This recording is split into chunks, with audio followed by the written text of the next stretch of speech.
Hello students, मैं हूं जितेंद्र कुमार। आज आप लोगों के लिए टॉपिक है पारिस्थितिकी तंत्र या पारितंत्र, जिसे इकोसिस्टम के नाम से भी जानते हैं। देखिए, इकोसिस्टम या पारितंत्र या पारिस्थितिकी तंत्र, ये तीनों एक ही बात है। इकोसिस्टम, पारिस्थितिकी तंत्र या पारितंत्र। तो ये जो पारितंत्र है, ये पारिस्थितिकी तंत्र या इकोसिस्टम जो शब्द है वो दिया था एजी टेंसले ने। इसको ध्यान रखिएगा, ये बहुत बार एग्जाम में पूछा जाता है कि पारिस्थितिकी तंत्र या इकोसिस्टम शब्द किसने दिया, तो ये दिया था एजी टेंसले ने। और इकोलॉजी, ये भी शब्द कई बार पूछा जाता है, कंफ्यूज ना हो। तो पारिस्थितिकी अलग है, इकोलॉजी। तो इकोलॉजी शब्द दिया था, यानी पारिस्थितिकी शब्द दिया था पारिस्थितिकी विज्ञान या इकोलॉजी, इसके साथ विज्ञान भी आ सकता है, पारिस्थितिकी विज्ञान या पारिस्थितिकी केवल। तो ये शब्द दिया था रेटर ने, इसको ध्यान रखिएगा। चलिए, अब आज आपका टॉपिक है पारितंत्र या पारिस्थितिकी तंत्र, इकोलॉजी नहीं। चलिए, तो पारिस्थितिकी तंत्र या पारितंत्र किसे कहते हैं? हमारे वातावरण में, प्रकृति में दो प्रकार के घटक पाए जाते हैं जैव मंडल में। और जैव मंडल किसे कहते हैं? वायुमंडल, स्थल मंडल और जल मंडल। इन तीनों मंडलों में जहां भी जीवन होने की संभावना होती है उसे क्या कहते हैं? उसे हम बायोस्फीयर या जैव मंडल कहते हैं। तो हमारे जैव मंडल में या जीव मंडल में दो प्रकार के कारक होते हैं। ये एक तो वो होते हैं जो निर्जीव कारक होते हैं, जिन्हें अजैव कारक कहते हैं या अजैव समुदाय कहते हैं। और दूसरा होता है जैव कारक या जीवित समुदाय या सजीव समुदाय, तो उसको हम बायोटिक फैक्टर कहते हैं। तो अजैव और जैव यानी एबायोटिक और बायोटिक फैक्टर के बीच जो संबंध होता है उसे हम क्या कहते हैं? पारिस्थितिकी तंत्र या पारितंत्र या इकोसिस्टम के नाम से जानते हैं। इसको ध्यान रखिएगा।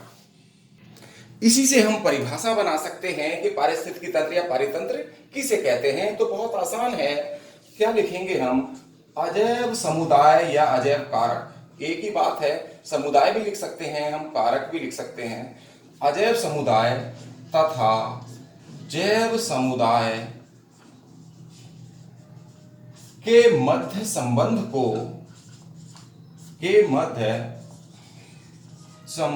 को पारितंत्र या इकोसिस्टम कहते हैं।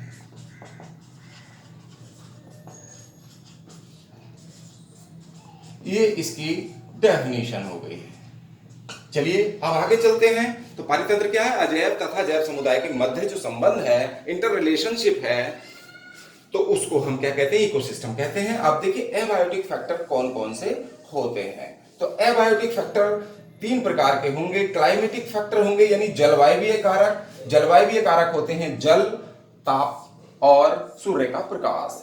ये जल होगा, ताप और सूर्य का प्रकाश, ये तीन क्या होंगे? जलवायवीय कारक होंगे, यानी क्लाइमेटिक फैक्टर्स होंगे। और दूसरा अजैव कारक है इनऑर्गेनिक सब्सटेंसेस। इनऑर्गेनिक सब्सटेंसेस कौन कौन से हैं?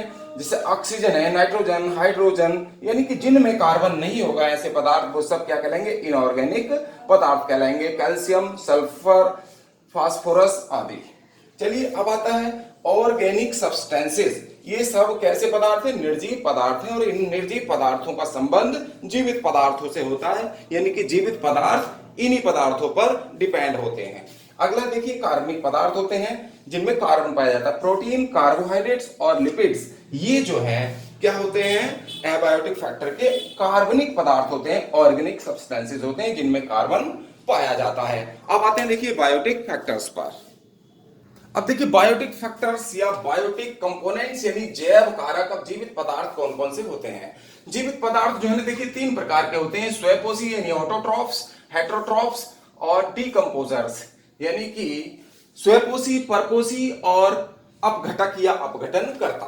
देखिए, स्वयंपोषी पर पहले पॉइंट पर आते हैं, यानी कि ऑटोट्रॉफिक या स्वयंपोषी। तो स्वयंपोषी वो होते हैं, स्वयंपोषी को हम उत्पादक भी कह देते हैं। स्वयंपोषी वो होते हैं जो अपना भोजन स्वयं बनाते हैं।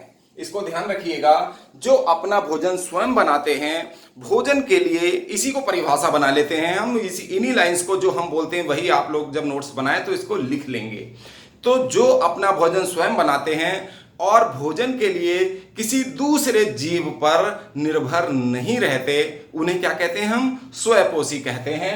यानी कि ये कैसे बनाते हैं और ये कौन से होते हैं? हरे पेड़ पौधे होते हैं और इनको हम उत्पादक भी कहते हैं, प्रोड्यूसर भी कहा जाता है। हरे पेड़ पौधों को हम उत्पादक कहते हैं। और ये किससे बनाते हैं अपना भोजन? सनलाइट से, यानी कि सूर्य के प्रकाश से और कार्बन डाइऑक्साइड की क्रिया द्वारा। कार्बन डाइऑक्साइड और जल द्वारा क्या करते हैं? ये सूर्य के प्रकाश की उपस्थिति में, और क्लोरोफिल इनके अंदर होता है हरे रंग का एक पिगमेंट, तो उसकी सहायता से, उनकी उपस्थिति में कार्बन डाइऑक्साइड और जल से ये क्या करते हैं? हरे पेड़ पौधे अपना भोजन स्वयं बना लेते हैं प्रकाश संश्लेषण की क्रिया द्वारा। इसीलिए इनको हम स्वयंपोषी कहते हैं। ये किसी जीवधारी पर भोजन के लिए निर्भर नहीं रहते। अब ये मत समझ लेना कि हमारी माताजी भी अपना भोजन स्वयं बनाती हैं तो वो भी स्वयंपोषी होंगी। माताजी भोजन बनाती नहीं हैं बल्कि भोजन पकाती हैं। हम पेड़ पौधों से प्राप्त जो गेहूं का आटा है तो वो भी जीवित पदार्थ है। हमने सजीवों को मारकर आटा बनाया है और गूंदा है और तब भोजन पकाया है, बनाया नहीं है। इस बात को ध्यान रखिएगा।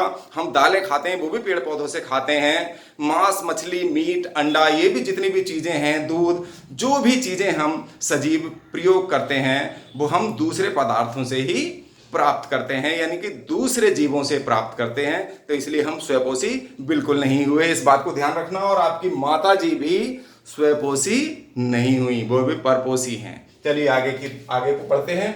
अब आता है, देखिए, हेट्रोट्रॉफ्स, ट्रॉफिक या परपोषी, या इनको हम उपभोक्ता भी कह देते हैं, कंज्यूमर्स। ये कंज्यूमर्स 3 प्रकार के होते हैं। ये जो परपोषी हैं उन्हें कहते हैं जो अपना भोजन स्वयं नहीं बनाते बल्कि अपने भोजन के लिए दूसरों पर निर्भर रहते हैं। भोजन के लिए किस पर निर्भर रहेंगे? दूसरों पर निर्भर। किसके लिए? भोजन के लिए। तो ये भोजन के लिए दूसरों पर निर्भर रहते हैं, इसीलिए इनको हम परपोषी कहते हैं। अब ये परपोषी 3 प्रकार के होंगे, यानी कि कंज्यूमर्स, उपभोक्ता भी कह देते हैं, तो प्राइमरी कंज्यूमर्स कहा जाएगा।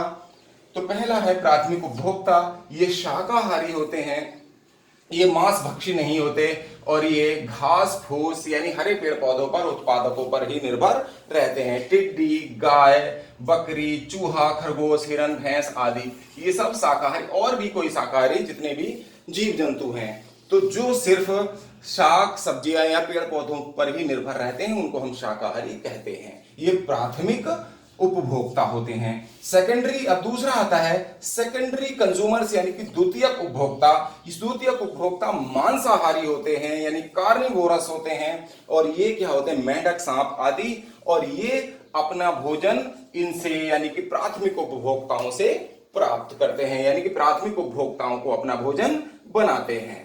चलिए देख, जैसे सांप चूहे का भक्षण करेगा और मेंढक किसको? टिड्डी को खा जाएगा, ये इसका मतलब है। अगला है, देखिए, टर्सरी कंज्यूमर्स, यानी तृतीयक उपभोक्ता।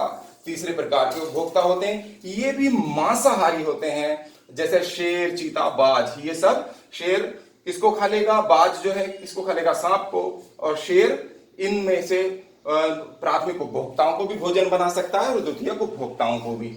अब आता है, देखिए, तृतीयक उपभोक्ताओं में कुछ ओमनिवोरस भी होते हैं, यानी कि सर्वाहारी होते हैं। ओमनिवोरस किन्हें कहते हैं? सर्वाहारी, जो उत्पादक और उपभोक्ता दोनों को ही भोजन बना सकते हैं। कुत्ता, बिल्ली, मनुष्य आदि ये हर चीज खा सकते हैं, यानी पेड़ पौधों को भी अपना भोजन बनाते हैं और पेड़ पौधे खाने वालों को भी अपना भोजन बनाते हैं, यानी मांसाहारियों को भी, ये शाकाहारियों को भी खाएंगे और ये मांसाहार भी कर लेते हैं। शाकाहारी भी होते हैं, ये मांसाहारी भी होते हैं, इसीलिए इनको सर्वाहारी कहा जाता है।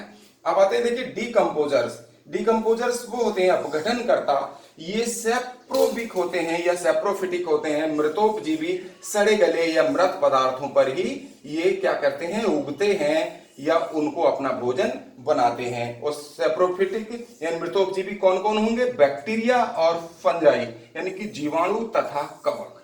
ये क्या करते हैं? जो भी पदार्थ हैं, जैसे जितने भी सजीव हैं, पेड़ पौधे हैं, जंतु हैं, उत्पादक और उपभोक्ता, अगर इनकी मृत्यु होती है तो इनको ये सड़ा गलाकर इनके जटिल कार्बनिक पदार्थों को सरल अकार्बनिक और सरल पदार्थों में विघटित कर देते हैं, तोड़ देते हैं, और इस प्रकार इनको अपघटनकर्ता कहा जाता। अपघटन करते हैं, डिग्रेडेशन करते हैं, यानी कि जो सड़े गले सड़ाने का और गलाने का काम करते हैं। अगर किसी सजीव की या बायोटिक फैक्टर की डेथ होगी, किसी सजीव की, पेड़ की, पौधे की या जंतु की, तो उनको सड़ा गलाकर छोटे छोटे तत्वों में विघटित कर देंगे। अगर कोई मान लीजिए जीव जंतु मर गया, उसको दबा दिया जाता है, तो वो उसको छोटे छोटे तत्वों में विघटित करके मिट्टी में मिलाने का काम करते हैं, यौगिकीकरण करने का काम करते हैं, और ऐसा करने से मिट्टी की उर्वरक क्षमता में भी वृद्धि होती है, यानी कि मिट्टी और उपजाऊ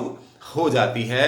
खनिज पदार्थों का साइक्लिंग हो जाती है, चक्रीकरण हो जाता है। इस प्रकार तो आज आप लोगों ने देखा कि अपघटनकर्ता अगर वास्तव में ना हो तो आप समझ लीजिए पेड़ पौधे और जंतुओं के और मनुष्यों के लाशों के पूरी दुनिया में ढेर लग जाएंगे। इसलिए अपघटनकर्ताओं का भी बड़ा महत्व है।